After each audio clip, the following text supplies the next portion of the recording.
Atomic Blonde is hitting theaters. Should you, Charlize Theron, go see it? We'll tell you right now on Screen Junkies News. Brought to you by the new Samsung Chromebook Plus, the first Chromebook made for Google Play. Hi, I'm Dan Merle, and I apologize for that pun. I'm Roth Cornett, and I embrace that pun fully. So Roth, Atomic Blonde, one of the late summer releases as the blockbuster season starts winding down to a close, one of the last big or medium big movies coming out this summer. David Leitch, the director, co-director of John Wick, a lot of heat on this one, a lot of buzz around this one. Charlize Theron, badass spy. Let's cut right through it. Top of the order, what do you think of this movie? So this was one I was hugely anticipating because I love John Wick, and I had hoped that basically what we were calling this movie, and I don't know if I can say it here. I know I can't. I'll say it. John Wick, no. Okay, you get it. Fill in the blank. So I was really looking I was calling forward. it Jane Wick. Jane Wick. That's because I you wouldn't have go as dirty as you did. And so you have a less filthy mind than I do, and exactly. that's what we've learned here today, people. So I was really looking forward to it. And there's aspects of this film that I thought delivered upon that promise and gave me what I was looking forward to. But in total, the difference between this film and John Wick at the core is that John Wick has a very simple premise. Yeah. You hurt my dog, prepare to die. Yeah. And I get that. You know, I'm a huge animal lover, and I was all in. That is the easiest way to get somebody on your side is the other guy's hurt the dog. Everybody's against them at that point. It doesn't matter what you do. Exactly. Kill all 80 of them. It doesn't matter. So you can just hook right into it. You hook into this world. It's this fascinating underworld we've never seen. Keanu's so great in this role. And the difference here is that this is a very convoluted plot that at the end of the day, I'm not certain makes a whole lot of sense. And that basically the sum doesn't equal the parts, right? There's great aspects to this film. At the end of the day, I was left going, what? And that's exactly where I left. I thought that this was, definitely style over substance, but whereas I thought a little bit of that with Baby Driver, however, the substance that was there was enough for me to kind of be like, wow, I still highly recommend that movie. This was a lot of style, but it was the style of, I call it kind of like film school style, and I'm not accepting myself from it, but it's like, what does a college dude think looks cool? Smoking a cigarette slowly, walking in slow motion with laser lights. Like, that was the style for this movie. And then the substance, I agree with you 100%. The plot of this movie, as it goes on, and it's over 2 hours long. This movie, I think, was way too long. As this movie goes on, and the plot, they keep adding layer after layer after layer. I don't mind a convoluted plot, but this movie kind of contradicts itself as it goes, and it tells you things at the beginning that by the end of it don't make sense. Sure. You're given motivation here that when you look at it here, it makes absolutely no sense. Like, it's not this thing of like, oh, and then you look back on, you're like, I see where that was going all along, and they laid all these little clues. It's just nonsense. Like, I was actually kind of actively angry at this movie at the end of it because I'm like, that makes no sense whatsoever. Like, what you just told me at the end of this does not jibe at all with what you said at the beginning of it. Yeah, it's not sort of a Tinker Tailor Soldier spy situation where it's a very complex plot, but then ultimately unfolds and it's brilliant and interesting, and you can watch it again and again. It's all of the mechanical parts are there. I understood exactly what happened. Yeah. I just didn't know why it happened. Right. There's no there. I kept trying to unpack it in my brain afterwards, and I was like, but if she did this, does that mean this? And then I realized, after 30 minutes, I'm like, wait a minute. There's nothing to get. It's just nonsense. It's just kind of jammed together in a nonsensical way. And it's leading you down a path, and it has a couple different reveal moments, right? It's like it's meant to be that Russian doll situation where it's like, it's this, and then it's actually this, and this is the real thing. And ultimately, at the end of the day, I was unclear. It should have gone back and showed me a little bit more about what was actually happening. Again, I understood exactly what happened, but there's one character in particular, not her, I want to make clear, that I just don't know why that character was doing what he was doing. Right. It didn't make any sense to me at the end of the day. Right. And I mean, if we're going to take this out to just kind of a macro view, Charlize Theron plays a spy. She's in Berlin at the fall of the Berlin Wall. Doing something. They give her about 4 different reasons of why she's there, but ostensibly to kind of follow up on all this international intrigue. James McAvoy plays her contact there, and then we go from there. There's a lot of fight. There's kind of like 2 movies in here. There is the kind of bang bang John Wick action movie, hand-to-hand fighting. disco laser scene, and then there's like the international intrigue deeply, and they kind of just like, it's like a car wreck, just kind of mash these things up together. So let's kind of try to unmash these things.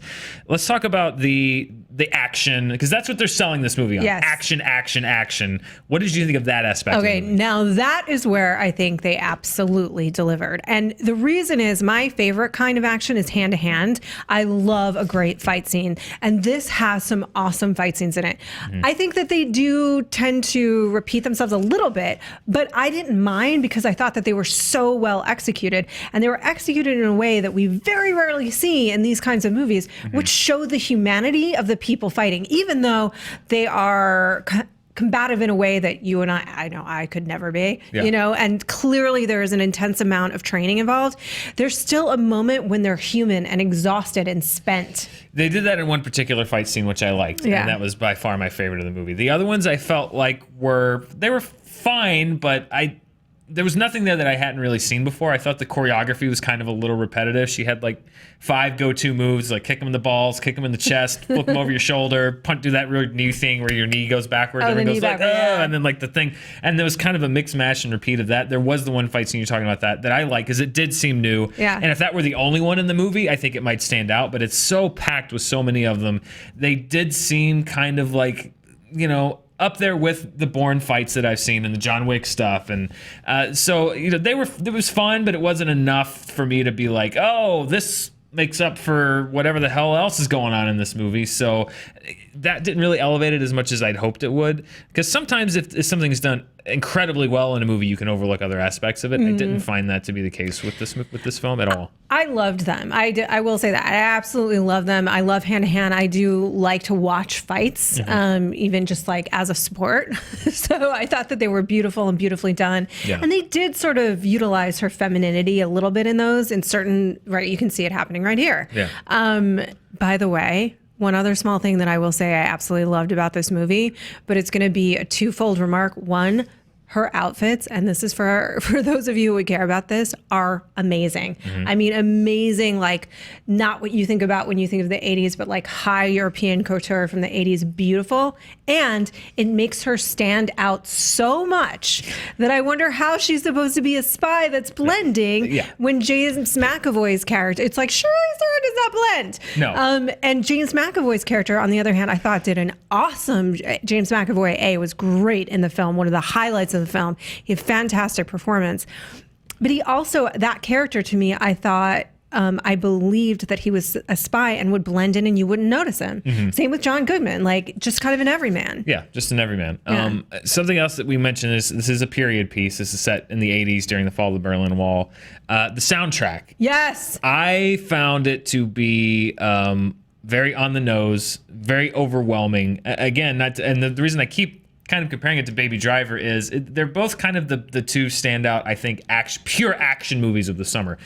And also, Baby Driver relies so heavily on music, but I think that they explain that a little better in the movie about why there is so much of it. Here, this to me was just like, now that's what I call the 80s, volumes 1, 2, 3, and 4. And it's like, how many 80s songs can we possibly jam into just like 10 seconds of one, and then 30 seconds of another, then 40 seconds of another, then 20 seconds of another. And it just got to be so many. So it was like playing on repeat. That took me out of the movie too. Just the overwhelming amount of just like 80s, 80s, 80s, 80s. And they just keep throwing it at you. I'm like, I get it. It's the 80s. You don't have to play New Order again. I remembered what the music was like. All right, and this might be a personal thing, but you have to play New Order for me all the time. Like this is like my dream soundtrack, because it's not just 80s music, it's 80s new wave music. Yeah. So as a soundtrack that I'm definitely going to buy and listen to, I loved it. But I did think like it was a lot of repeated diegetic into non-diegetic use of the sound. I'm going to turn on a boombox and then it's going to overwhelm the soundtrack. And they did that like 8 or 9 different times. It just happened too many times, I think, for it to really remain effective. And there was a scene very recently in an episode of Preacher, which they used Uptown Girl really, really, really well, because it's also that juxtaposition of Uptown Girl in the midst of this violent scene. And so I felt like because we've seen that done so much, we saw it done so well in Baby Driver, like recently, then we are kind of feeling like, well, we want to see something new done with this. But I love the music in general. There was one song in particular, and it's unfortunately the main title song that took me out of it instantly, because it is a song that Quentin Tarantino owns in Inglourious Bastards, and they reuse it for the title music, and it so took me out of the movie. Is like, why would you take this song that was so memorable from a Tarantino movie and put it again? That just immediately, and maybe that kind of keyed me to be so sensitive about the soundtrack, but it just seemed kind of like, wow, that is a bad move, because that movie, Inglourious Bastards, owns that song, and it was kind of in a similar context, and like that immediately just pulled me out of it, and maybe that colored me for the rest of the movie, because the soundtrack just took me out of it more than it immersed me. So Roth, mixed feelings, both of us. I think have mixed feelings. I think I may be a little more negative than you on this, but overall thoughts, Atomic Blonde, should people spend their money? It's we're getting toward the end of the summer. A lot of movies have already come out. The budgets might be running a little bit low. Should people spend their money? Should they go see this in the theater? So yeah, exactly. It is expensive to go to a movie theater. This is a highly anticipated film. I think that if you go in there knowing that you're going to see some beautiful cinematography, that's another thing that I loved about the film. It's gorgeously shot. It's just a lot of style, in terms of how it's shot. You look at that, gorgeous. The acting, it's certainly a sexy movie. It's great hand to hand, in my opinion. And these are some really strong performances. McAvoy, in particular, to me, is the standout for sure. I really buy him as a spy in this movie in a way that I don't necessarily buy everybody around him. But if you're looking for a plot that makes sense and that you care about. I mean, they set this in the middle of the fall of the Berlin Wall. It's the end, it's the end of that portion of the Cold War, and then they have a movie that has nothing to do with that. Nothing to do at all. It's just literally it's happening so in the weird. background. It's just happening. It doesn't make any sense to me. But I know it's based on previously existing material. But if you're looking for that, then no, I would say go instead. Obviously, you can watch John Wick and John Wick 2, but you can also watch Run Lola Run, which also is German, takes place in Germany, clearly. It's a great movie, and you can rent that at home. I can't recommend this movie either. I think that it is, if you're going to go with style over substance, I think that style had better be damn good. I don't think it was good enough. I just didn't get enough from the action, the soundtrack, the slow motion. It just didn't seem new. It didn't seem fresh to me. And the plot, I think, was completely half-baked and not thought out. So even though I did like Charlize Theron in this role, and I like James McAvoy, not enough for me to recommend Atomic Blonde in theaters. What would you recommend instead? Oh boy, War for the Planet of the Apes is one of my favorite movies that I've seen this year, and it just came out. And it just came out. Go see The Big Sick. Go see The Big Sick, which is in wide release now. There's a lot of great movies. As many bad movies as there have been this summer, there are a lot of great movies out there too. And go see War for the Planet of the Apes. Absolutely, that's got gorgeous cinematography as well and a lot of style. And I will agree with you. This has some really fun style, and then some moments that don't entirely work, even if you're going to see it just for that. So Atomic Blonde, a little bit of a letdown for both of us, but what did you think as Atomic Blonde hits theaters? Let us know in the comments below. And as always, we will be here right here on Screen Junkies News. We'll be down in San Diego covering all that, and also we'll be covering all the new movie releases, reviews, news, everything else you need right here. Thanks for watching. Until next time. We'd like to thank our sponsor, the new Samsung Chromebook Plus, for sponsoring today's episode.